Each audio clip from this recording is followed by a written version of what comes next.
1817那把枪吧，朱瑾在办这个案子。他现在负责确认被害人的身份。太拍了，讲情况。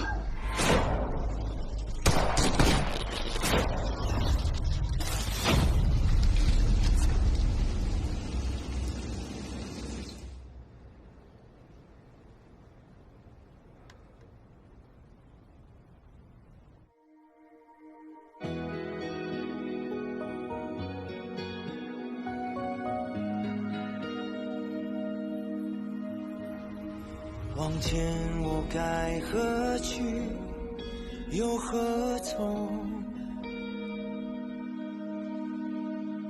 回首孤身无语的星空，烟火绽放后，却留下懵懂迷茫面孔。奔跑吧！ 到这路的终点，我该平静遇见；燃烧吧，到生命的终点，我该感谢黑夜。曾经的证说出了誓言，该让全世界都能听见。此刻切入安适的心。 要让光明都能看见。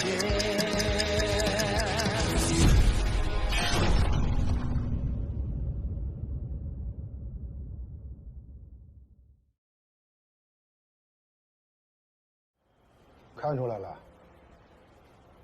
我知道你想干什么。真的，就差一点，就差一点，已经突破他心理防线了。你也不想想。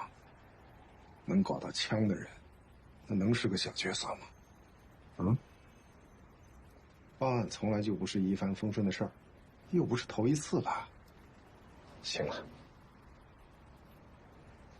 哎，我说你还打算在这哭一鼻子啊？哎呦我的天啊！这么老大个包啊！给钥匙看看。 让我再去试一次行吗？我去试一次。哎，行了，运素子不大，太可惜了。朱瑾，别钻在保有期里出不来了。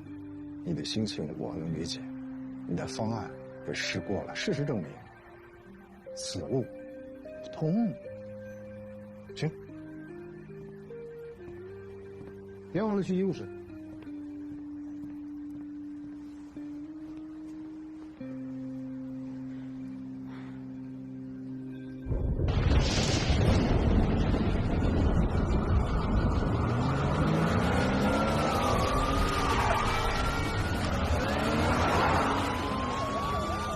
这么注意太危险了，容易出事儿，还是让高速出口设法拦截吧。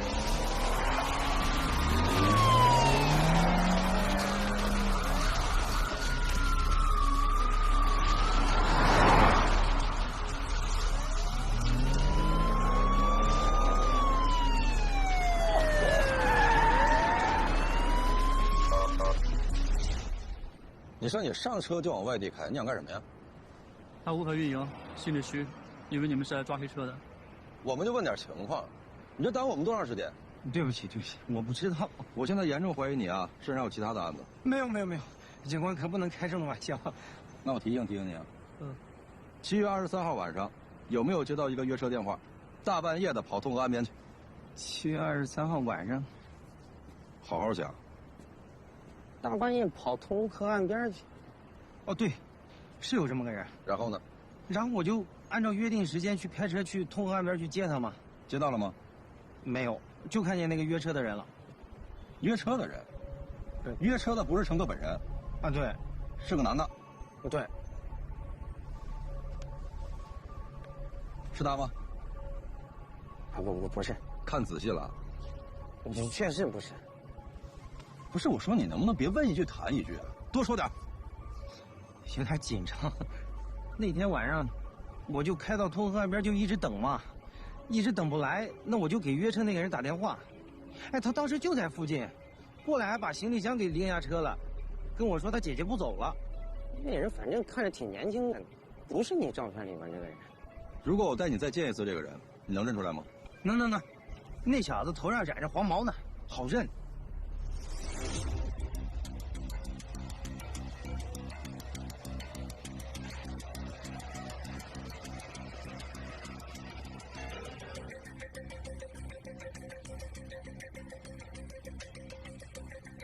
帮忙，你今天运气好，遇上好人了。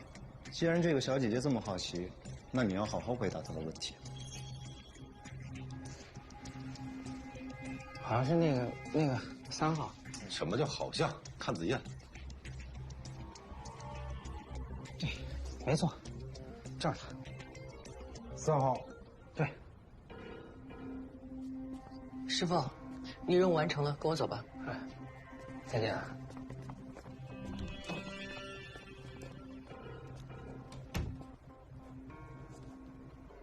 赵平，你问我就剩下这小子。师傅，你看嫌丢人丢的不够啊？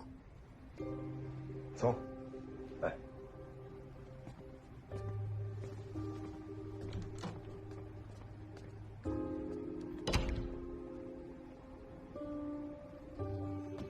万师傅，亮哥，我先撤了。哎，好。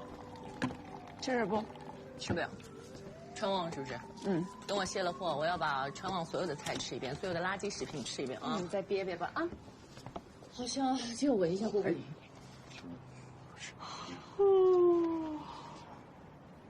师妹，你要困了你就去休息。我不困。什么叫你不困呢？你怎么这么犟呢？你不要嫌我唠叨啊！我刚进警队那会儿就是熬夜熬多了，结果学会了抽烟，现在是想戒也戒不掉。你刚结婚，万一想要孩子，身体却跟不上，怎么办？你说我说的有没有道理？有没有道理？你不为你自己想，为将来的孩子想，行不行？蒋教授，钟马过来了。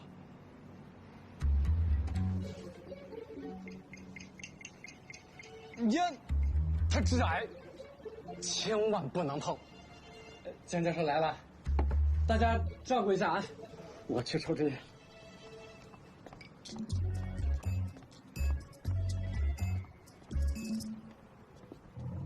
周警长，小周，你爱人来了。你怎么来了？好贴心哦，大晚上的来送爱心便当啊！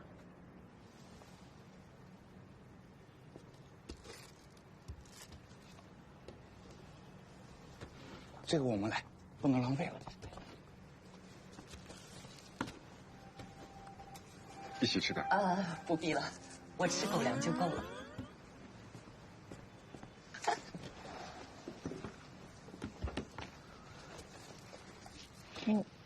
你特意过来的？做饭可多了些。你这是？我们这个地方空调开的太大了，冻得我头直疼，头疼。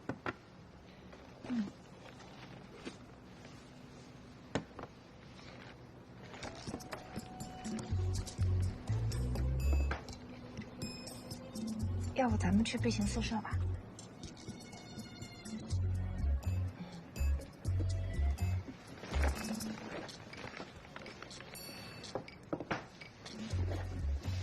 姐，狗粮吃多了也不好。爱心便当。其实你没什么必要给我做饭的，我平时吃饭也不挑，我啥都吃。不麻烦。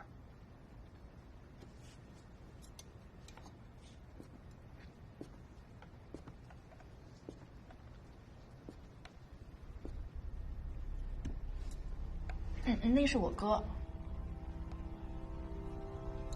我知道。你怎么什么都知道呀？你以前住金子巷的时候都不怎么出门，但是好像什么人都认识，记性挺好的。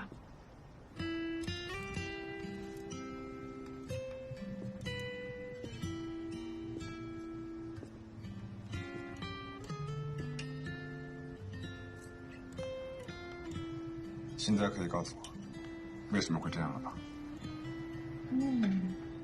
你这个菜做的真不错，我没尝过这个，我试试啊。有奇异果对不对？周姐，不要这个话题。偏头疼。偏头。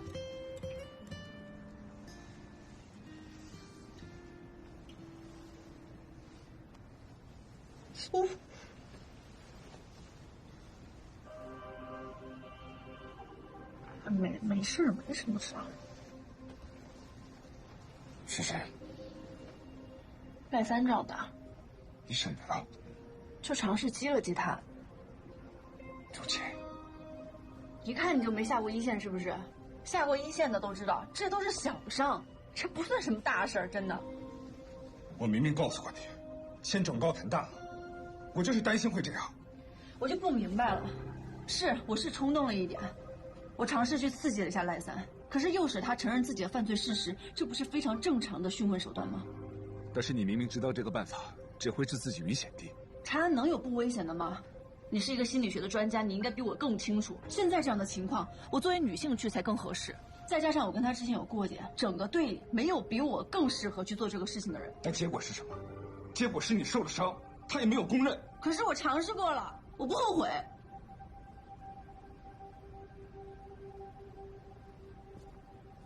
对不起，我需要冷静一下。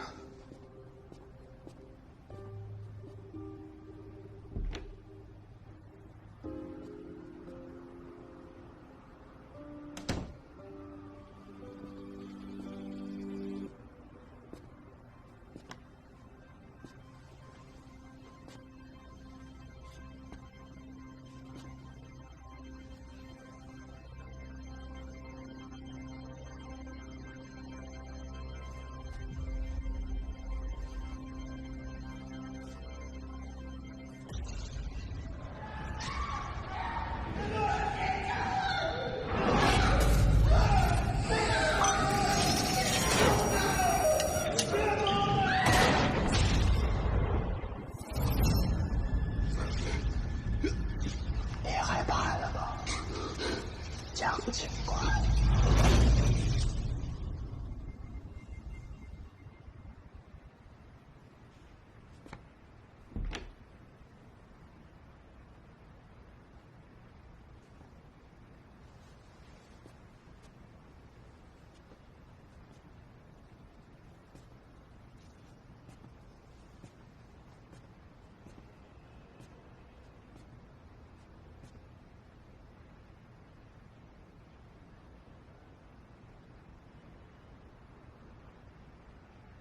对不起，刚才是我态度不好，我没有照顾到你的感受。其实，你只是担心我。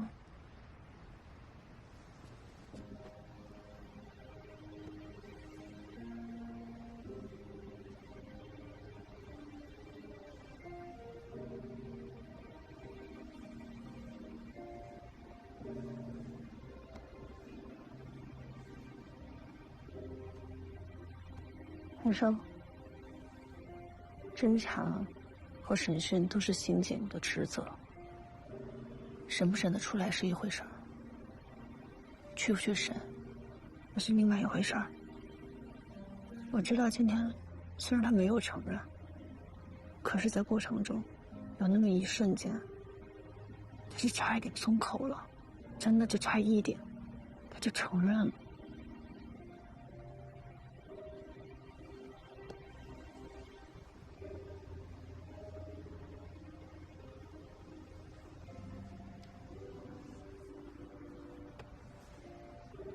我要习惯去面对危险，你也要习惯面对这样的我。赖三还只是一个边缘人物，以后可能还有更危险的事情我需要面对。我知道，在这个队里我只是个新人，还有很多的人都比我有经验，比我有能力，比我机灵。可是队里人人愿意给我这样的信任和机会，我不想辜负。哪怕是要牺牲，我也不会退缩。这不只是我的8幺7，也不只是我的文科，你能明白吗？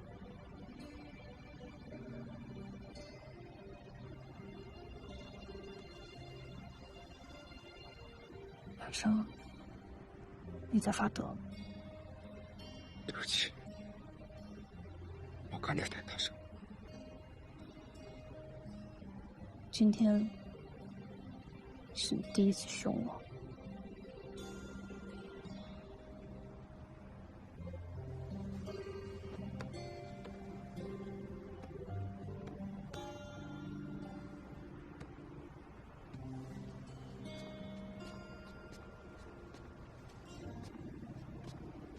到底是新婚啊，如胶似漆的嘞。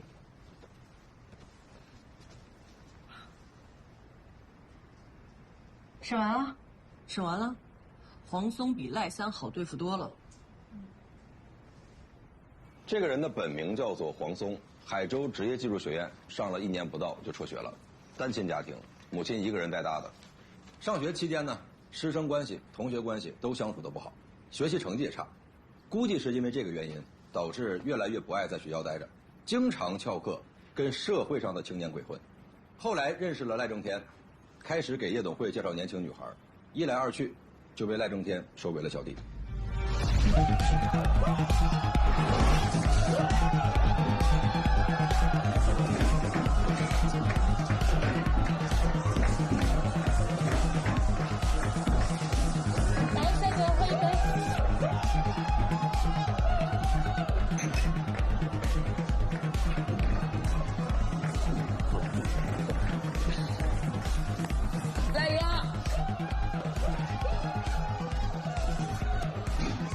兄弟们，太多了，赖哥，这点钱算什么呀？今天这顿酒都10几万了，来，我敬你，我敬你，赖哥。兄弟，你知道男人出来混最重要的是什么吗？不知道，那就是面子。懂了吗？懂了，哥。以后呢，你就跟赖哥好好混，这世界就咱们的。赖哥，我敬你一个。来，看好你啊！谢谢赖哥。孟玲跟赖正天是什么关系？孟玲是赖哥手下的小姐，最受客人欢迎。但是她不老实。手上拿着赖哥的把柄，赖哥说他是烫手山芋，要尽快处理掉。什么把柄？不知道。尽快处理，是不是只杀了某人？本来没有想杀他的，因为蒋成回来了，赖哥处他，不准。蒋成？哪个蒋成？凤凰火那个？是的。这事儿跟蒋成有什么关系？蒋成是个特别有本事的人。其实我也只是听说啊，贺老大喜欢头脑聪明、办事利落的人。蒋成一进公司起，贺老大就对他刮目相看了，进进出出都愿意带着他。不过他跟赖哥从一见面起就不对付，还因为公司的事情打过好几回。贺老大看他们两个实在是没有办法处。所以才把蒋成调到了外地的分公司。其实赖哥知道，贺老大根本就舍不得，只是因为赖哥是他表弟，一家人嘛，肯定不一样。那蒋成怎么又回来了呢？因为他签了一笔大的订单，成了恒运的公主，所以就把他给调回来。这个赖三不敢动蒋成。赖哥最近运不行。怕他凯旋而归，自己的位置保不住，所以最近不敢出一丁点差错。动孟玲算出差错吗？怎么能不算呢？这孟玲以前就是跟着蒋成啊，真要是动了他，蒋成为了他心里底朝天了。说清楚，跟蒋成哪种跟？就是那种跟呗。前任。接着说。赖哥说，蒋成以前是当警察的。真的要是想整起他来，他未必能对付。你们都知道蒋成以前是警察。知道。听说是犯了纪律被革了职，后来就跟着贺老大一起从商。从什么商？一个混社会的说那么好听，还警察？别给我们队伍抹黑。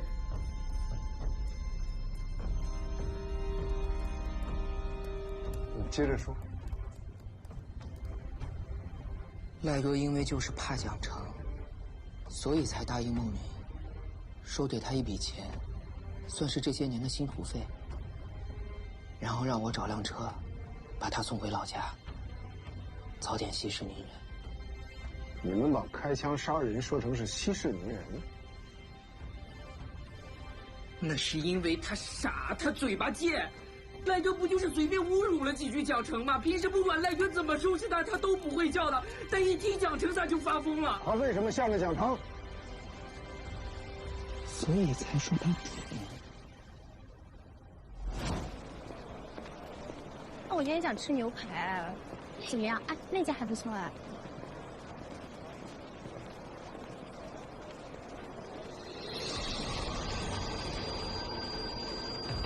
梦玲，你有事，我要不先走了。不聊会儿了。孟姐可以啊，你这座机都快做成头牌了吧？哎，你往哪儿走啊？啊，你还想逛啊？你想把这商场给逛脏了呀？你是什么干净的东西啊？还顶嘴！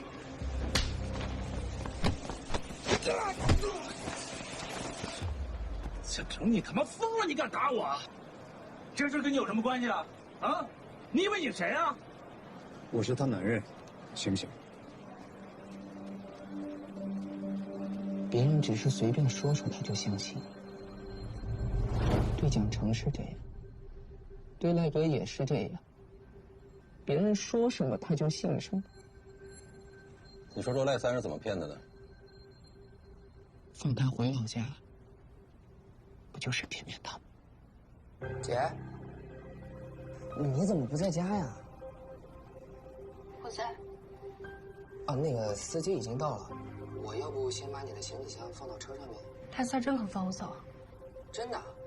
不过赖哥说你一定要把他想要的东西带上，然后我们去通河跟他见面。等他拿到了东西，应该会放你回家的。哦，他还让我转告你，别耍花招啊。赖三还有怕的说？姐，你究竟拿到赖哥什么把柄？你少知道的好。其实啊，我挺舍不得你的，真的。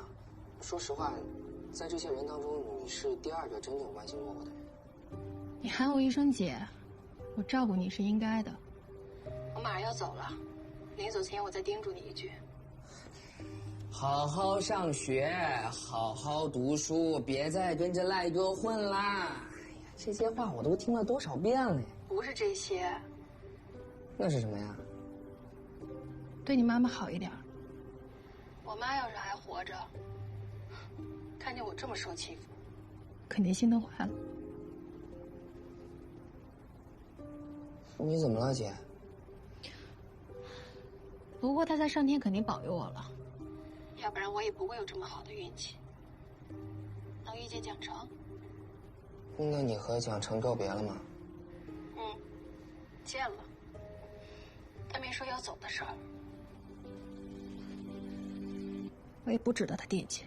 不是你说啥呢，姐？没有的事儿。蒋成以后会越来越好的，我不能拖他后腿。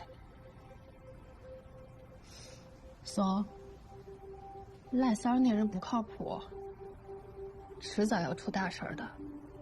你跟着他，不如跟着蒋成，把我的话记在心上。后来我们就在约好的地方等。那天晚上下着小雨，大概11、12点的时候，梦玲才来。赖哥本来就等得不耐烦了，再加上喝了点酒，情绪不是很好，所以见到梦玲根本就没有给他好脸色。说重点，到底是什么原因才让赖三杀人呢？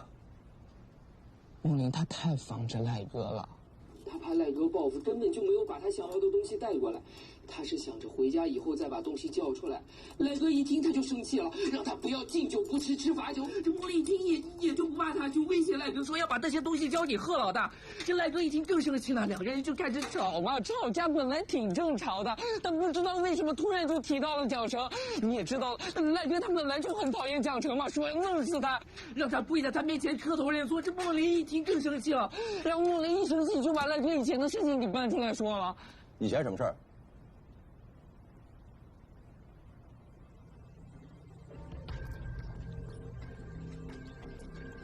大概是1年前吧，赖哥的手让人给打断了，他很忌讳别人提这件事儿。贺老大想帮他报仇，他不让，说那天什么事儿都没有发生。但是这件事情其实很多人都知道。然后呢？连贺老大都不敢提的事儿，梦玲说了，赖哥就炸了。我就知道你爹本真靠不住。今儿个你要不把东西交出来，你以为你能走得了吗？那三我也告诉你，我要是不能安全回到红林的话，东西你是拿不到的。我给你脸了我！啊，别费劲了，东西在哪儿呢？我把我身上。你不会把它给讲成了？没有，反正你让我走就行了，东西我会给你的。你开什么玩笑呢？你以为你跟着蒋成村，他能保得了你吗？他他妈就是个屁！你看见什么？我早晚崩了他！你离成哥远一点，你是斗不过他的。我斗不过他，我能让他消失1年，我就能让他消失1辈子。先管好你自己吧，别让人先收拾。你说什么？我说，蒋成就是比你强，不像你别着把破枪装男人。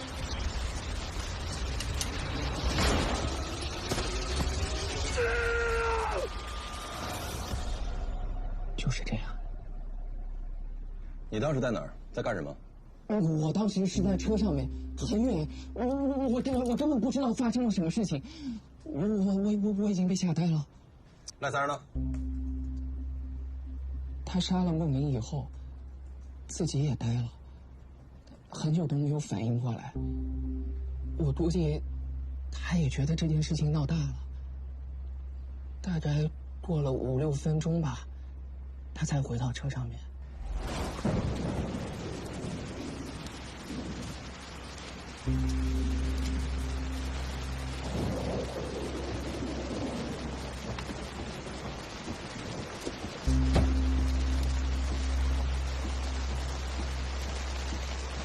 快点！什么都没有看见，赖哥，我什么都没有看见，你要相信我，我绝对不会出卖你的，赖哥。赖哥，我他妈你处理我的，赖哥，赖哥，现在只有我可以帮你了，赖哥，你别杀我，你别杀我，我求求你别杀我。知道是哪天吗？别跟我扯开呀！不会的，不会的，不会的，赖哥，不会的。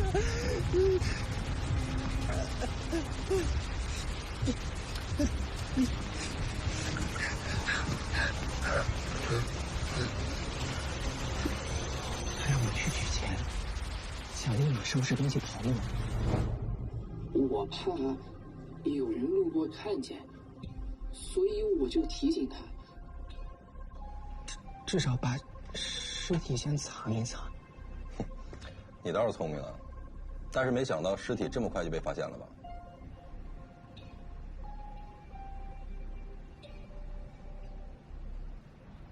那天正是因为有了黄松的协助，赖正天在杀人抛尸以后，以为可以瞒天过海，甚至放弃了潜逃。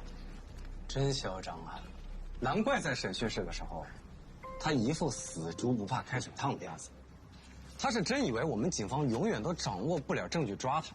现在好了，证据齐全，不怕他不认罪。那把枪他有交代什么吗？他也不知道来历。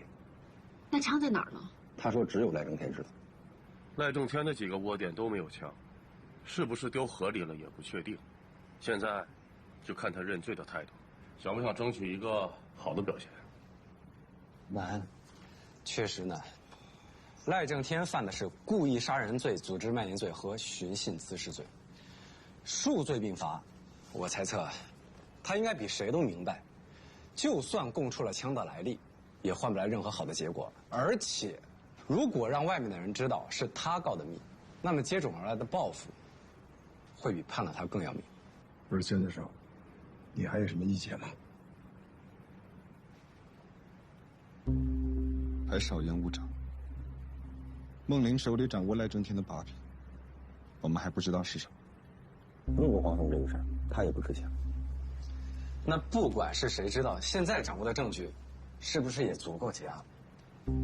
明天一早我去申请搜查令，再去一趟孟玲的住处，没准就能找到新的线索了。我陪你去。黄松交代，他从司机那儿取回了孟玲的行李箱，放在自己那儿报警，一直没有处理。好。那好，咱们今天就到这儿吧啊！大家回去好好休息，明天等那个周警他们的搜查结果出来以后，我们再接着捋。啊，来散会。是。啊，你们几个，你们给我打起精神啊！有个老领导要来。原来817专案组的组长杨卫海同志，他来是协助我们今后的工作的。赖正天手里的枪不好查，但是如果不查的话，后面又成奇案了。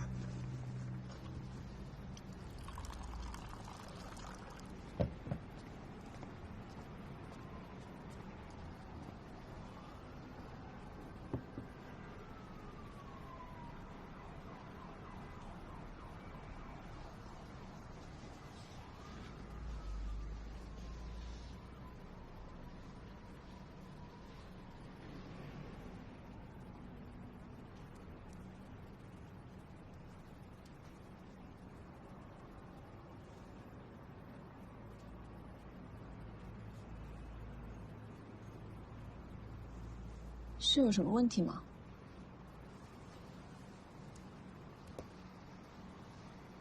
累了吧？你要是有什么想法的话，我们可以一起讨论讨论。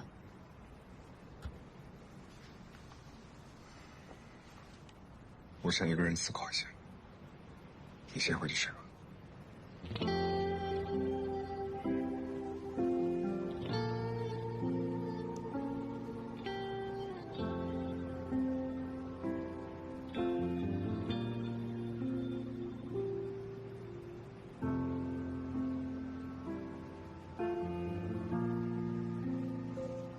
好吧。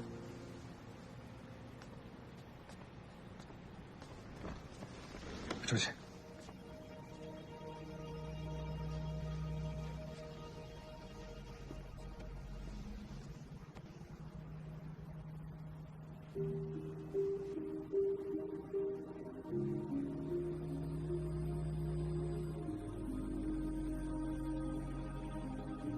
晚安。嗯。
蒋成一进公司起，贺老大就对他刮目相看了。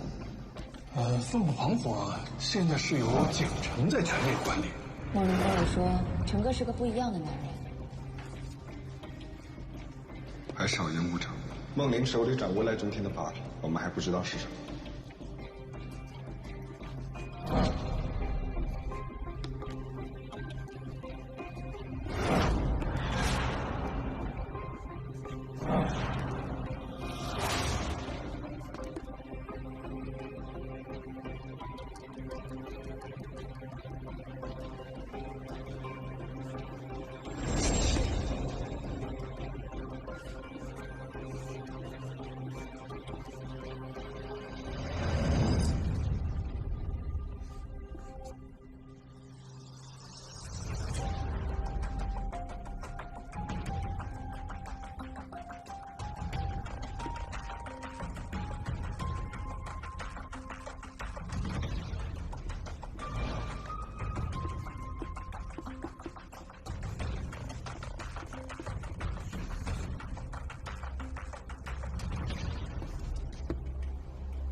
我有一个交往很多年的男主人，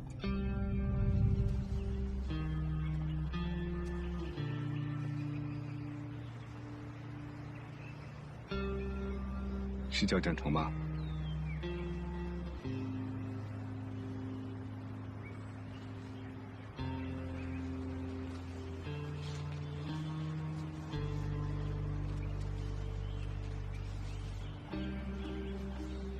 你能放下，我就改。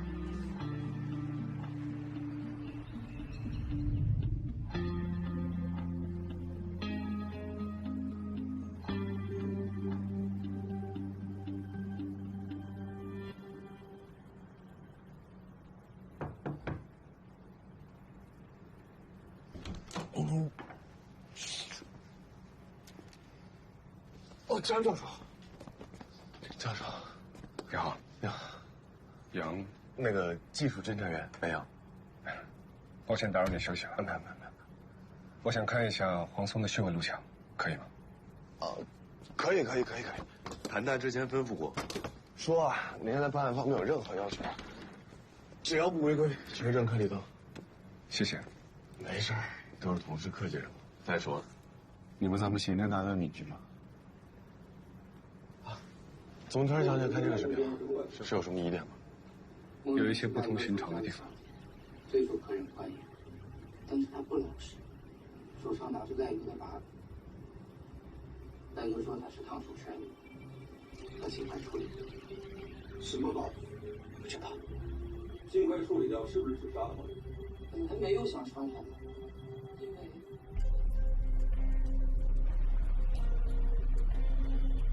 因为我怕他如果看见，所以我就提醒你，至少想把尸体藏一下。你让得动，但是没想到尸体这么快就被发现了。怎么样？再放一遍，2的次。好。目前的卖点根本，如果你是赖哥手上的产品，这就可以发现。但是他不老实，手上拿着赖哥的把柄，赖哥不是烫手山芋，他就没车。什么把柄？不知道。尽快处理掉是不是自杀了？但他没有想伤他，因为蒋成回赖哥手上，大成、微软、包括赖哥这是运气，他还好像2次被绑着，所以这次不仅春天一程，都会有个办法。算了，我以前直接想成，听到这个话，就成给他心里聊天了。3两个没了，救命！急，对吧？赖哥说，蒋成结婚的时候，真的要是想整死他们，他未必能这么说。我们都知道蒋成是为了自杀，知道？听说是放进一盘棋，后来就跟他后来一样的。从什么伤？一个混社会的说那么好听，还警察？别给我们队伍抹黑。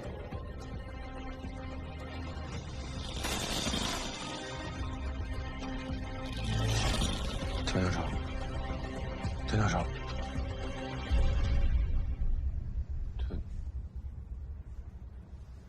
看出来了。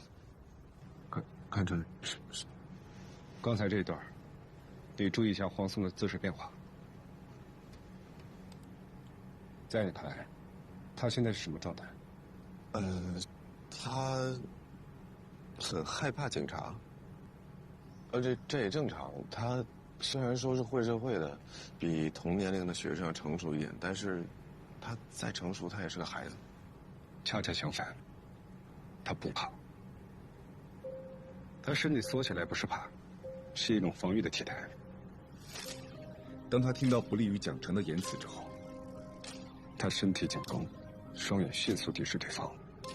虽然这种状态停留了不到1-2秒，但这才是他潜意识里最真实的反应，极度愤怒。还有这。我怕有人路过看见，所以我就提醒他。至少先把尸体藏一下。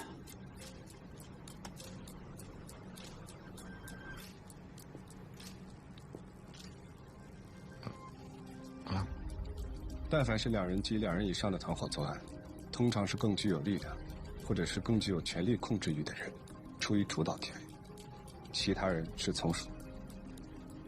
那做决策的应该是赖正天。对。赖正天无论从年纪、性格、社会地位，各个方面远优于黄松。而在黄松过早的经历来看，他对于赖正天也是绝对服从的状态。当主导者更倾向于快速潜逃的情况下，从属者能率先冷静下来，提出抛尸计划，带头掩盖罪行。这是典型的人格与犯罪行为的相冲突。那有没有可能从犯出谋划策，反客为主？当然存在，但是这种状况更多是源于从犯对主犯的崇拜或长期服从。也就是说，出于绝对的保护欲，才会主动帮忙清理犯罪现场，甚至掩盖罪行。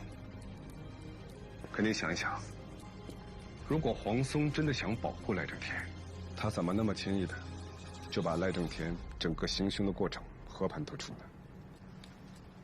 这岂不是很矛盾？黄松描述的杀人抛尸过程不可信。确实。本不该让你来承受，总是想倾尽我所有。若能换来片刻感动，你看山海有雨，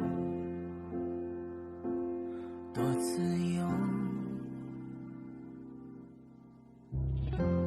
从不想看你低下头，总会想着从今以后，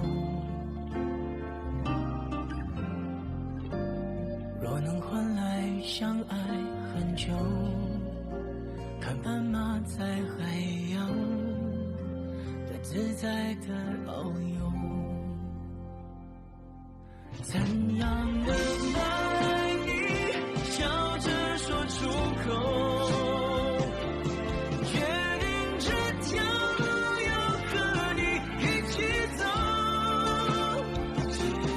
愿上一息你的眼眸，多看一眼还不足够，十字路口你相同或相拥，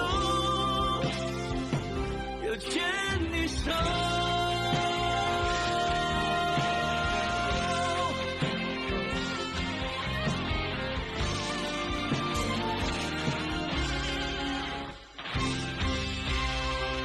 怎样能把爱你笑着说出口，确定这条路要和你一起走，闭上一息凝望眼眸，每分每秒不是奢求，十字路口不管交错或相拥，会。